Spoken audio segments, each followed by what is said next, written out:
नमस्कार, यो खबर भित्रको खबर हो। म विवेक रेग्मी। दर्शकवृन्द, सार्वजनिक चासोको एउटा विषयमा केही समयदेखि हामी निरन्तर निगरानी गरिरहेका छौँ। यस्तो संस्था जुन संस्था देशको गौरव अनि प्रतिष्ठासँग जोडिएको छ। हामी कुरा गर्दैछौँ हाम्रो राष्ट्रिय ध्वजावाहक नेपाल वायु सेवा निगमको। आवरणमा हेर्दा पछिल्लो समय निगमले नयाँ विमान थपेको छ, तर यथार्थमा यसभित्र ठूलो आर्थिक चलखेल भएको छ।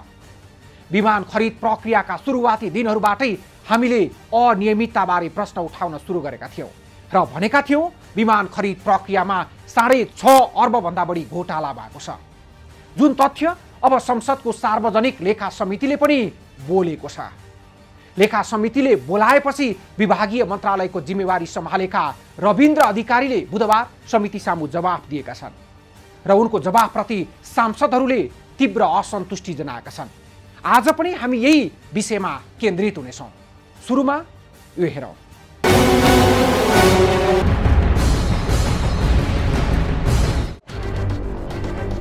वाइड बडी विमान खरिद प्रक्रिया सुरुदेखि नै विवादित बन्यो र विवाद अहिले पनि कायम छ, किनकि नेपाल वायु सेवा निगमले वाइड बडी खरिद प्रक्रियामा सुरुदेखि नै गलत नियत राखेको थियो भन्ने थप पुष्टि हुँदै गएको छ। दुईवटा वाइड बडीको खरिद प्रक्रिया सुरु गर्दा न त निगमले विज्ञको सुझावलाई केन्द्रमा राख्यो, न त उसले संसदीय समितिको चेतावनीलाई नै ध्यान दियो। कमिसनको चक्करमा अन्धो भइसकेको निगम नेतृत्वले न देशको हितलाई केन्द्रमा राख्यो, न त निगमको हितलाई नै। केही निश्चित व्यक्तिको कमिसनलाई सुनिश्चित गर्नका लागि उसले जसरी भए पनि वाइड बडी ल्याइ छाड्यो। त्यसकै परिणाम अहिले देखिएको छ। विमान खरिद प्रक्रियामा गडबडी भएको यथार्थ पुष्टि गर्न कुनै थप तथ्यको आवश्यकता छैन। त्यसैले हामीले खरिदका क्रममा अपनाइएको गलत बाटोबारे पटक पटक प्रश्न उठायौँ। हामीले सुरुवाती दिनदेखि जे प्रश्नहरू उठाउँदै आयौँ त्यो यति बेला राष्ट्रिय बहसको विषय बनेको छ। पछिल्लो समय संसदीय समितिमा सांसदहरूले खरिद प्रक्रियाबारे चर्को आलोचना गर्दै निगम नेतृत्वसँग जवाफ मागेपछि र 6.5 अर्ब घोटाला भएको भन्दै तथ्य पेश गरेपछि थप तरङ्गित भएको छ यो मुद्दा। विमान खरिद गर्दा कमिसनकै लागि नयाँ कम्पनी खोलिएको विषय होस् या एयरबससँग सिधै सम्झौता नगरिएको विषय होस्, अथवा सम्झौता गरिए अनुसारको विमान नआएको र त्यसका लागि आवश्यक व्यवस्थापनमा ध्यान नदिएको विषय, हरेक विषयमा हामीले जे प्रश्न उठाउँदै आएका छौँ ती सबै प्रश्नको पोको लेखा समितिले पनि फुकायो। पछिल्ला दिनहरूमा निरन्तर छलफल भइरहेको छ समितिमा। समितिले विमान खरिद गर्दा सार्वजनिक खरिद ऐनको विधि र प्रक्रिया अनुसार भएको हो वा होइन राय दिन सार्वजनिक खरिद अनुगमन कार्यालयको राय पनि मागिसकेको छ। समितिले सार्वजनिक खरिद अनुगमन कार्यालयलाई दिएको 1 साताको समय पनि गुज्रिसकेको छ। त्यसो त जति बेला वाइड बडीको प्रक्रियामा संशय उब्जिएको थियो त्यति बेला न त लेखा समितिले नै कडा निर्देशन दिने आँट गर्यो, न त अख्तियार दुरुपयोग अनुसन्धान आयोग र राष्ट्रिय सतर्कता केन्द्र नै प्रक्रियालाई पारदर्शी बनाउन लागे। राज्यको सम्पत्तिको दुरुपयोग रोक्ने निकाय नै मौन भइदिँदा आजको अवस्था आउनु पुग्यो। खरिद प्रक्रियामा घोटाला भएकै हो, होइन भने आम रूपमा उठेका प्रश्नहरूको चित्त बुझ्दो जवाब दिन कुनै अप्ठ्यारो हुने थिएन, जुन कुरा हामीले बितेको 2 वर्षदेखि उठाउँदै आएका थियौँ, तर सम्बन्धित निकायहरूले जवाफ नै दिइरहेका थिएनन्। तर अब लेखा समितिको सक्रियतासँगै यो अनियमितताबारे यथार्थ सार्वजनिक हुने सम्भावना देखिएको छ। प्रक्रिया अघि बढ्दै गर्दा मौन जस्तै देखिएको लेखा समिति फेरि तातेको छ। उसले निगम नेतृत्वदेखि मन्त्रीसम्मलाई छलफलको लागि बोलाइसकेको छ, तर यो पनि देखाउनका लागि मात्रै हो या छानबिन गरी वास्तविकता बाहिर ल्याउनका लागि सबैको प्रतीक्षाको विषय बनेको छ। हामीले यसमा निगरानी थालेका बेला धेरैले अनावश्यक आशंका पनि नभनेका होइनन्, तर आजसम्म आइपुग्दा त्यसो भन्नेहरू पनि जिब्रो टोक्न बाध्य छन् निगमभित्रको अनियमितता देखेर। त्यति मात्रै होइन, हामीले प्रस्तुत गरेको तथ्यलाई लेखा समितिले पनि औपचारिक रूपमा उठाएको छ र अब समितिले थप अनुसन्धानको प्रक्रिया अघि बढाएको छ। अनि विपक्षी सांसदहरूले मात्रै नभएर सत्तारूढ दलकै सांसदले पनि असन्तुष्टि जनाएका छन्।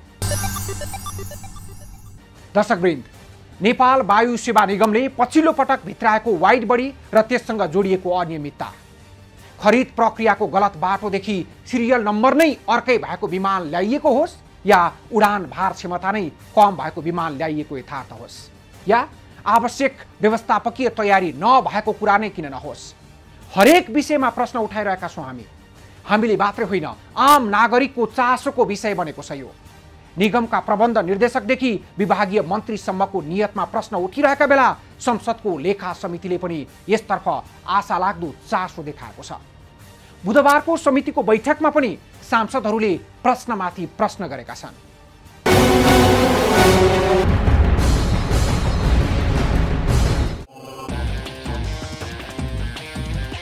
वाइड बडी विमान खरिद प्रकरणबारे सार्वजनिक लेखा समितिमा भएको छलफलमा सांसदहरूले विमान खरिदमा घोटाला भएको दाबी गरेका छन्।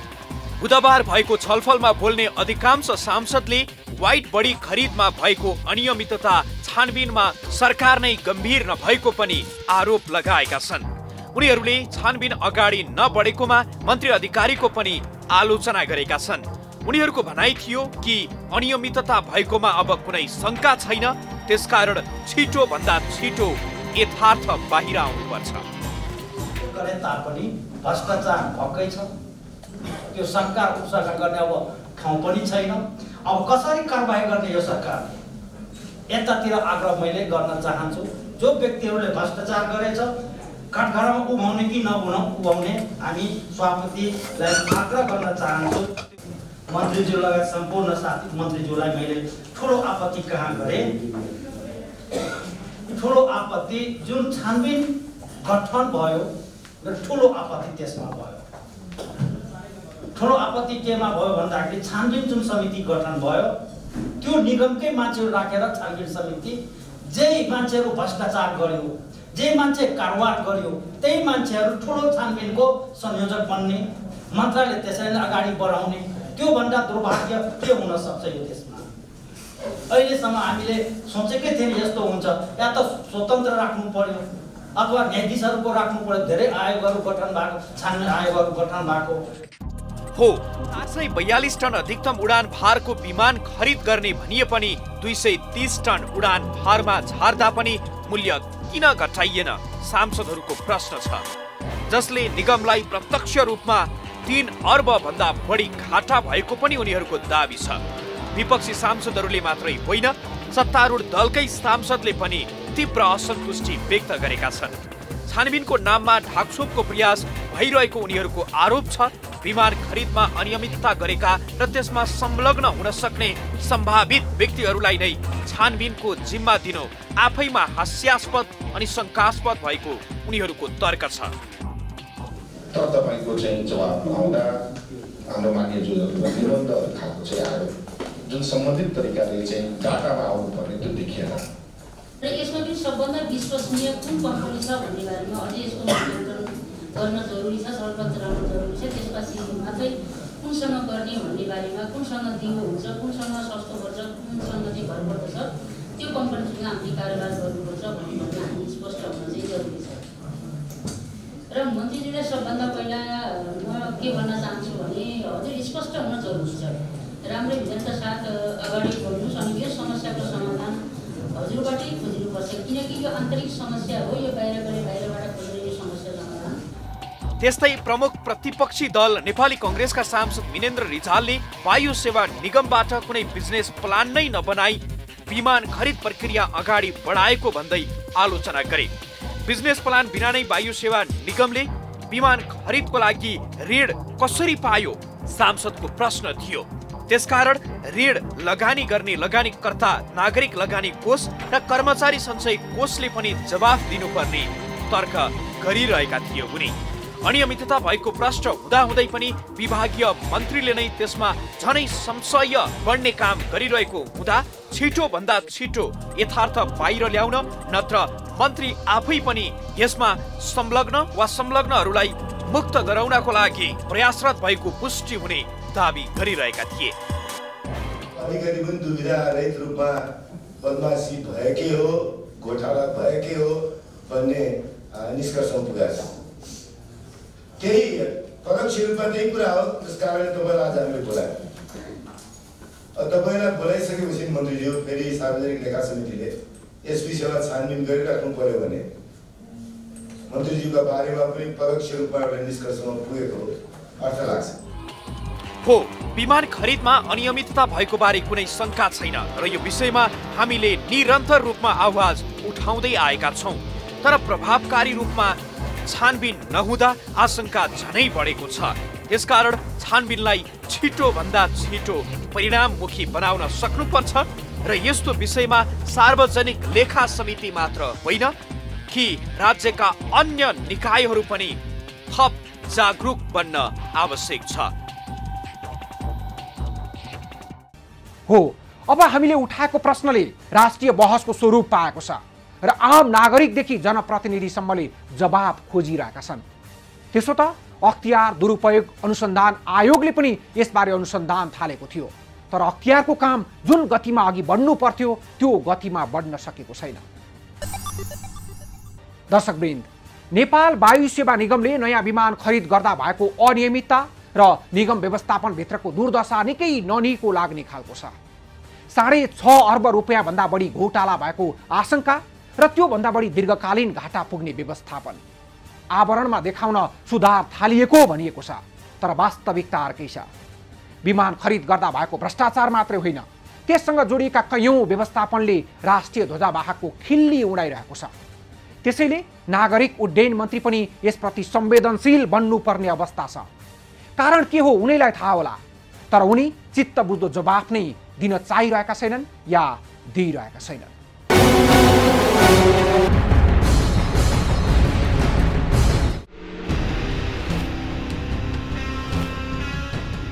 सार्वजनिक लेखा समितिले नेपालको सार्वजनिक खरिदको इतिहासमा सबैभन्दा ठूलो घोटाला भएको वाइड बडी जहाज खरिदका सम्बन्धमा जुन चासो देखाएको छ त्यसले वास्तविकता सार्वजनिक हुने आशा पलाएको छ। तर यससँग सम्बन्धित कयौं प्रश्नहरूको जवाब निगम नेतृत्व र विभागीय मन्त्रीले दिइरहेका छैनन्। विमान खरिद प्रक्रिया सुरु गर्दा नीतिगत रूपमै गरिएको गलत निर्णय होस् या त्यसमै टेकेर चालिएका थप कदम, सुरुमा 1000 घण्टा उडेको विमान भनेर पछि नयाँ विमान ल्याइदा के गरियो भन्ने यथार्थ होस् या निर्धारित भन्दा बढी मूल्य तिरिएको कुरा, वैधानिक रूपमा आउने कमिसन हराएको तथ्य होस् या विमान खरिद गर्दा पाइने अरू कयौं सुविधा, अधिकतम उडान भार घटाउँदा पनि मूल्य नघटेको यथार्थ होस् या जहाज खरिदको बिल नै सार्वजनिक गर्न नसकेको अवस्था, जहाज खरिदका लागि पठाइएको 24 अर्ब रुपियाँको भुक्तानी रसिद किन सार्वजनिक हुन सक्दैन, सो रकम कसलाई बुझाइयो र प्रमाण दिन किन यति गाह्रो। अहिले सांसदको लेखा समितिमा वाइड बडी खरिद र व्यवस्थापनको बारेमा जति प्रश्न उठेका छन् र यसबारे औपचारिक बहस सुरु भएको छ। वाइड बडी खरिद बारे उठेका प्रश्नको जवाब दिन बुधबार मन्त्री रविन्द्र अधिकारी पनि पुगे लेखा समितिको बैठकमा। मन्त्री अधिकारीले उठेका प्रश्नहरूको चित्त बुझ्दो जवाब दिनुपर्छ भन्नेमा मन्त्रालय स्पष्ट छ त भने, तर स्पष्ट जवाब दिन सकेनन्। छैन भन्न मिलिरहने नै छ, तर म भन्न चाहन्छु नेपाली एयरलाइन्सका सन्दर्भमा सरकार मन्त्रालय गम्भीर छ। गम्भीर भएका कुराहरू चाहिँ नदेखिएको भन्ने कुरामा म पनि फेरि मान्दछु। किन देखिएन भन्दाखेरि हामी यसलाई कसरी दुईटा पाटोबाट, यसमा कामका सिलसिलामा खरिदका सिलसिलामा भएका अनियमितताहरू मान्यजीले भन्नुभयो कि एउटा कुरालाई छोडेर अब अरू कुरा मात्रै सहयोग गर्नुहोस् भनिरहनु भएको छ भने लेखेर चाहिँ भन्दै हुनुहुन्थ्यो। म के भन्न चाहन्छु भने मैले त्यसो भने पहिला यसका दुईटा पाटा छ। एउटा पाटो नेपाल एयरलाइन्स आज जसरी सञ्चालन भएर आयो यसको एउटा गम्भीर समीक्षा गर्नु आवश्यक छ। ऐतिहासिक भूमिका पनि यसले निर्वाह गरेको छ, कमजोरी पनि भएका छन्, तर आजको अवस्थामा यही रूपबाट जान सक्छ कि सक्दैन र यस पछिल्लो अवधिमा वाइड बडी खरिद प्रक्रियामा अनियमितता अरू कतिपय त्रुटिहरू भएका विषयहरू आइरहेका छन्। यसको त स्पष्ट छानबिन हुनै पर्दछ। मन्त्रालय पनि यसमा स्पष्ट छ कि उठेका प्रश्नहरू त स्पष्ट बाहिर ल्याउनु पर्दछ। म यो सम्मानित समितिलाई पनि आग्रह गर्न चाहन्छु, यस विषयमा तपाईँहरूले आफूले पनि छानबिन गर्नुहोस्, हेर्नुहोस्, ल्याउनुहोस्, वास्तविकता बाहिर ल्याउनु आवश्यक छ र समितिले जे कुरा चाहिँ हामीलाई भन्छ त्यस पछाडि हामी त्यसलाई आफ्ना प्रक्रिया मोडाइजान्छ। मन्त्रालय हरेक प्रश्नहरूप्रति गम्भीर छ भनिरहँदा पनि मन्त्री अधिकारीको आशय यो थियो कि खबर आए जस्तो अनियमितता हुने सम्भावना छैन। सिधै त्यसो नभने पनि घुमाउरो पारामा उनले भने आवश्यक प्रक्रिया पुर्याएरै भएको खरिदमा त्यति बेलै किन प्रश्न उठेन? सबै कुराहरू भएर खरिदको प्रक्रिया गएर त्यति बेला पनि संसदका समितिहरू सबै निकायहरू छन् नि अगाडि आयो। सबै प्रक्रिया भएर अगाडि आइसके पछाडि वास्तव मन्त्रालयले चाहिँ पैसा किस्ता पठाउने कि नपठाउने भन्ने मन्त्रालयसँग आउनुपर्ने खण्डै थियो। त्यो त सम्पूर्ण रूपमा एमओ भइसके पछाडि पैसा यसरी दिने, भुक्तानी यसरी दिने, पहिला पैसा यसले दिने सबै कुरा स्पष्टै थियो। त्यसले गर्दा मन्त्रालयले त्यसमा अरू केही पनि गर्नुपर्ने थिएन। तर कुरा के छ भने यस्तो प्रश्नहरू त्यति बेला उठिरहेको थियो। स्वाभाविक त्यो प्रक्रिया अनुसार गयो। बिजनेस प्लान र आवश्यक व्यवस्थापकीय तयारी नभएको पनि उनले नस्वीकारेका होइनन्, तर आफूले जवाफ दिनुपर्ने प्रश्नलाई उनले प्रश्नमै सीमित राखे। सञ्चय कोषले भुक्तानी गरेको छ, अर्थमन्त्री सबै सबै निकायहरू संलग्न छ। त्यस कारणले मलाई त्यस्तो लाग्दैन। पछाडि हामी संयुक्त गरिसके पछाडि त्यो कुरा चाहिँ सही थिएन।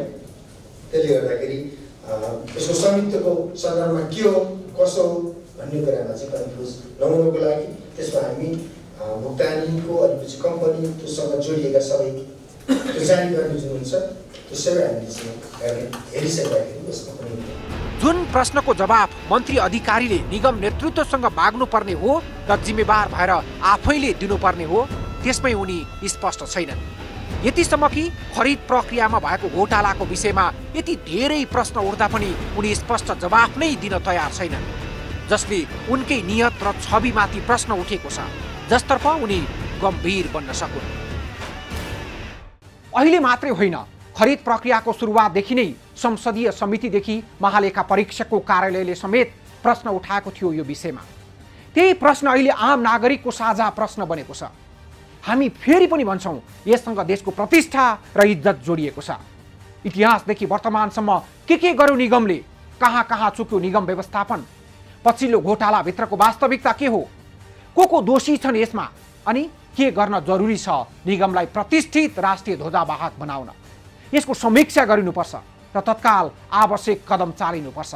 अनि अख्तियार दुरुपयोग अनुसन्धान आयोगले गरेको भनिएको अनुसन्धानले पनि गति पाउनुपर्छ।